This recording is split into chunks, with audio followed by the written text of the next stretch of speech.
വെളിച്ചം നൽകും തോറും ഉരുകിയില്ലാതാകുന്നു ഒരു മെഴുകുതിരി. ചുറ്റുവട്ടത്തെ പ്രകാശിപ്പിക്കുക മാത്രമല്ല, തെളിച്ചു വെക്കുന്നവരുടെ ഹൃദയത്തെ ദീപ്തമാക്കുകയും ചെയ്യുന്നു ഈ തിരികൾ.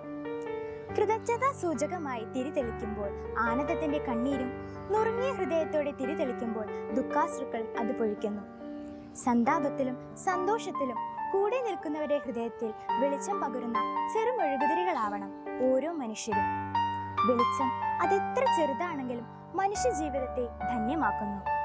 വെളിച്ചം പതിയാത്ത ജീവിതങ്ങൾ ശൂന്യവും അർത്ഥരഹിതവുമാണ്.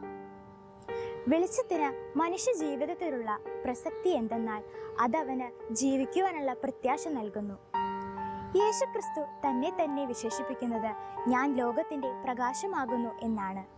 ലോകത്തിന്റെ പ്രകാശമായ യേശുക്രിസ്തുവിന്റെ ജനനവും മരണവും വെളിച്ചവുമായി ബന്ധപ്പെട്ടിരിക്കുന്നു.